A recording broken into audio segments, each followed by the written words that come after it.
Hey, doing some painting on this fine afternoon. On this fine Monday. Working on old Sugarbear. Getting everything set up. It's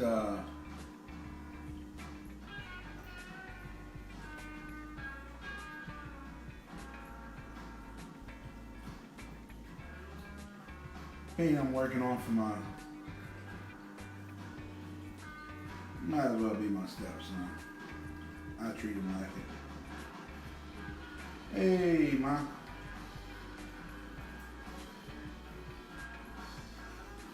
But it's starting to get there. Starting to get the colors like I want it.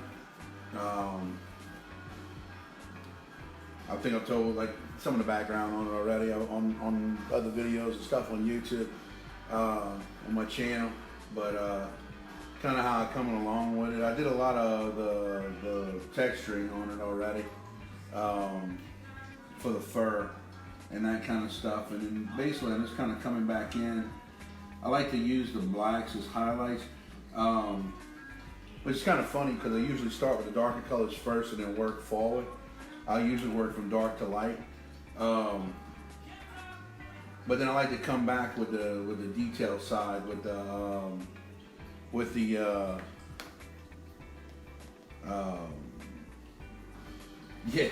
yeah, Robert Johnson is watching. Yeah, next time I go home, I mean, I think I'm gonna build the frame for it. I thought about it, but I don't know. I'm either gonna do that, or I'm gonna buy a frame for it that I like, that looks cool, and then I'm gonna paint it, like do details on the actual the frame itself. I like to do that kind of stuff too, to kind of continue. That's why I like with art canvases. I like art canvases. I don't mind those flat ones. Hey, how are you? She's getting there. Thank you. Love you too. If you type something in the comment string, I can see it. I got my other little screen right here, so I can see what you guys are. So I ain't gotta sit there and constantly be turning around trying to see what you guys are saying. But yeah, that's what I say. I like to come in and kind of put my shadow, but I use black when I'm painting a lot more as a. I use it for shadowing and I use it for blends, but my blends actually kind of start in the back of the painting forward, and then I bring them all together where I want them. And then I'll come back in like with this kind of stuff, especially like with fur, because fur is one of those things. Fur is like hair. You got to sit there when you painting it. It's you know, you never think about fur being like little things. It's a whole bunch of different colors. I mean, even like, oh, like that dog's brown. Man, look, there's 1,000 different shades of brown. So, you know, it depends on what it is and what I guess you could say the undertone compared to the actual color of the dog. And I like to play with stuff like that inside of the painting. So like, whenever I'm actually looking at the artwork, like the little areas that the color strokes leave behind, I like to use those like to kind of be able to emphasize on and kind of use them for texturing and for depth and for things like that, because whenever it kind of when it all kind of falls and everything kind of goes like the way I want it, because then I'm gonna come back heavy-handed after a while and then start blending and start doing all these kind of things. And those are kind of the things I think about when I kind of sit here and I know like I know where I'm trying to get to art-wise. I know where I want it to go, like style-wise and look-wise in my brain, but I don't ever try to like set everything up exactly right, and and I tried to. Tell Keanu I said hi too, man. I love him too. Miss him also. I forgot that they were back home. I forgot they were back in Louisiana. That's true. Yeah, they're until today, I believe. But when I'm painting and stuff like that, it's like I know what I want it to be, and I know kind of what the end result is. But I guess my favorite part is the actual process of it becoming something other than what it is. I mean, like I sketched out that Jerry Garcia. I did a Jerry Garcia painting a while back, and I got on my sketch pad, and I love playing with concepts and stuff in my sketch pad. It's so funny between my sketch pad and my phone, because I'll see things and it'll be like, oh man, I bet you,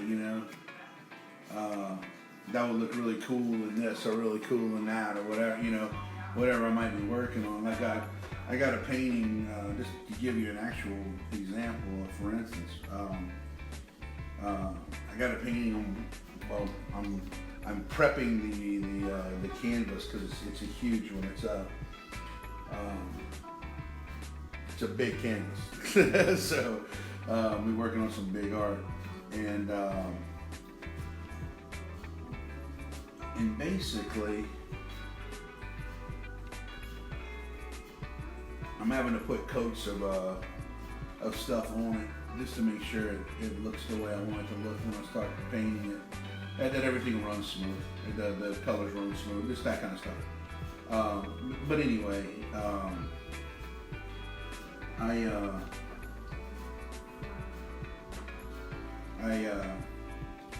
I have that canvas right here behind me. I've put a couple of layers of gesso on it already. I special ordered it for a friend of mine, for I guess you could say a client, but somebody I've been knowing pretty much my whole entire life. As long as I remember, since I was little anyway, that I'm doing a painting for. So I put it on some coats and I'm letting that painting dry. And basically what I've been doing, because the preparation process on the canvas is, to get a canvas like you really want it, it takes time. But the good part about that is that even though it does take time, the prep work is just like building a foundation for a house. I said this earlier to somebody. It's like building a foundation for a house. If you prep your canvases correctly, and you take the time and you do the things that you're supposed to do, that a lot of people, they don't do, I guess for time restraint, or maybe they're just lazy, I don't know, man. But if you do those things and you prep those things the way you're supposed to, the end result comes out so much better. So that's why, especially with large canvases, I like to put a lot, I'll put like 3 coats of gesso on it just to make it completely smooth. This one was kind of experimental. This is kind of one of those things I just kind of did. But my Carson, who I'm doing this for, that's what he wanted. I mean, he's going to college too, so he's, I figured they'll come back from the football games and the bars whenever they doing the college thing, and give them something trippy to look at. But yeah, that's kind of where this was going. That's why this was kind of looking the way this space motif and all that kind of stuff, and kind of went that route with it, just to be able to go that, But the other one, the next one, I'm looking forward to doing. I think it's going to be a fun painting to do, just because it's the bigger the canvas, the more detail you can get into things. But I kind of want to do on the next painting that I do, and I'm not going to be able to really show anybody a whole lot about it because it's going to be one of those things. But it's actually going to be a surprise for somebody else, but which is even cooler. But I can't say who, because I don't want to ruin the surprise. But whenever I'm finished with it, I'm sure you guys will see, pictures of it and all that kind of stuff. But I'm gonna try to really ride the line between abstract and surreal on that one, because I think that's gonna be the best effect. And it's gonna, and I know what I have in my head, and I know it's just like when I'm painting. I was explaining this the other day too. One of the best things about painting is that you can literally keep painting and keep doing things until it looks the way you want it to look, the way it looks in your head. And you get that clear, the more you kind of think about things, and I'll play around with sketches and kind of model things on paper a little bit to kind of get a really good idea of what I want to do and how I want something to look. And then after that, it's really, really cool, because then I can start building upon that and kind of going from there, and working things like that, and concepts and how I want things to do. And then I think once you have the actual art concept in your head, how you kind of like how you want it, then you can start throwing in all of the cool little things, all the little things that people, they see a painting and they go, oh yeah, that looks cool, and then they walk by that same painting 15 months later or 4 years later and go, oh my God, I never even saw that in there the first time I looked at it. That's the kind of stuff that I love, and that's the kind of stuff that I can't wait to kind of add in for the folks I'm doing that painting for, and it'll be a lot of fun. And it's been a little while too since I've done a large canvas, so it's going to be fun just doing that by itself. That's going to be a good time. But I think it'll be pretty cool. But I'm literally going to keep messing with that painting. When I start getting into that, I'm going to be doing that until it looks in my head. And if it comes out anywhere near like my brain sees it, it's gonna look pretty dope. That's gonna be a really cool painting, and I'm glad that it's I'm glad it's commission work too, because it's gonna be one of a kind, and I'm doing it uniquely for that person, which that's probably one of my, I like that too. That might sound like whatever, but it's true. It's and I usually don't like commissions, but I'm not just being straight up, dude. I really,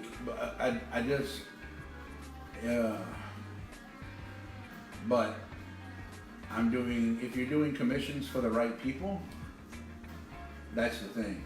That's the thing, is to be able to find the people, cool people.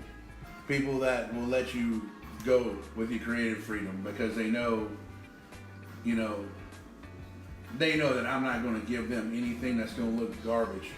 Number one, that's the off of Jump Street. There's nothing, unless I love it, I'm not going to sign it. That's kind of my rule. I'm not going to put my name on anything that I do not like, that I do not approve of. But and that's kind of the cool part about art too,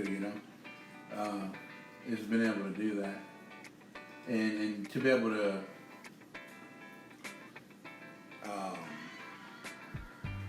with that painting, it's going to be fun, because it's going to allow me to create something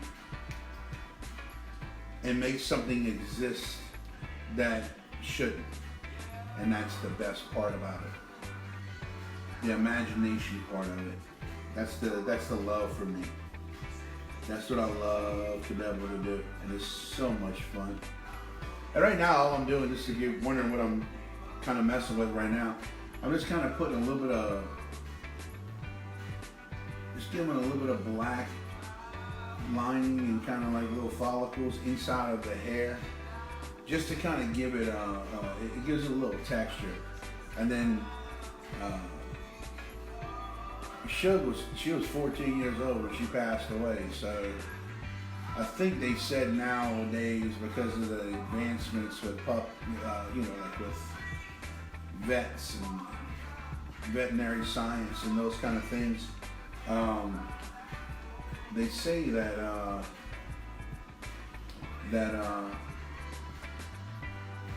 it's when like the general rule was always 1 year of human time was comparative to like 7 years of dog time or something like that. In fact, and I think now they're saying the last time I read anything about that anyway, if I remember correctly, that's actually changed because of the healthcare for animals and for dogs and just pets in general. That I think that's somewhere around 4.5, 5 years from what if I understand it correctly, and I could be way off. I don't know, but yeah, she had like different colors, and it also depended on what kind of light she was in too. That was another thing too. That was kind of different with her. She was it depended on what she was around, what light she was around, and also too what kind of haircut she had, which is always a trip. That always was like a weird thing, but this was the boy's first dog. This was the first dog he ever had. It was a rescue. Shug was a rescue. She used to be scared of flashlights because some piece of garbage tied her to a street sign, like a stop sign, and tied her up, little bitty puppy, and left her there.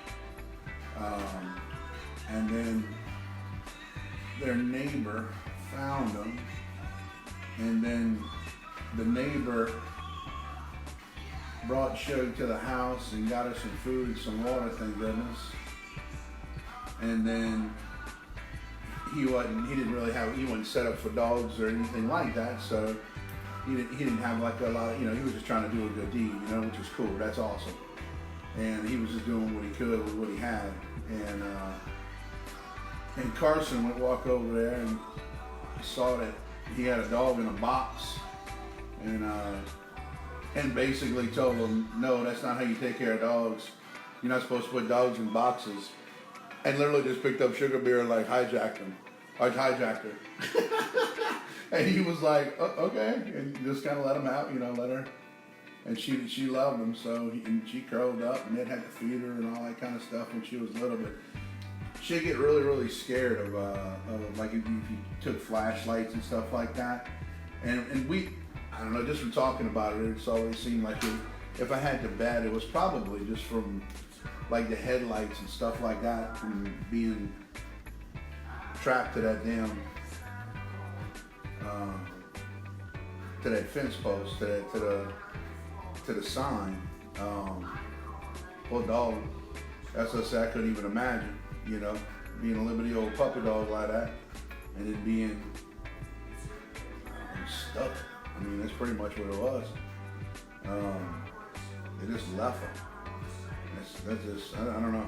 I don't understand people. People freak me out pretty bad when it comes to that kind of stuff. Because dogs are sweet. I love puppies. Dogs are, I like dogs better than like some people. I hate to say it that way, but it's true. Because they're sweet.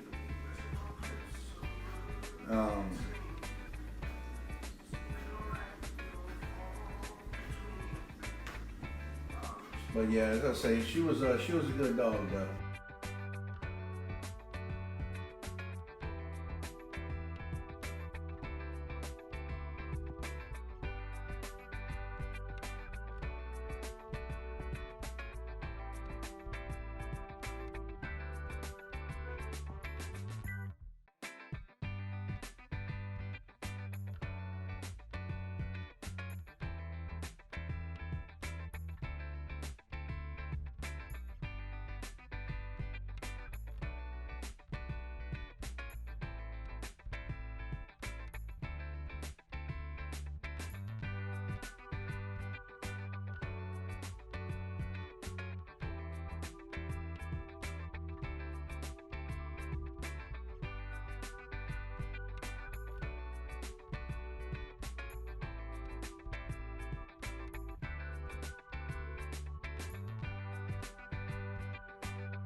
right, boys and girls, I think I'm gonna hang it up for today and let this just dry out because I need all this stuff to blend together real good and dry out real fast. But Lima Charlie, right on. But I'm gonna let this dry out. This is I got some more stuff I want to do too. I'm gonna come in and do a little bit more pen work, and I'm kind of satisfied with it first. I like the face. I'm gonna have to put some. I'm gonna add some stuff into the nose and do a little more details and probably do a little. Hey, talking about doggies. But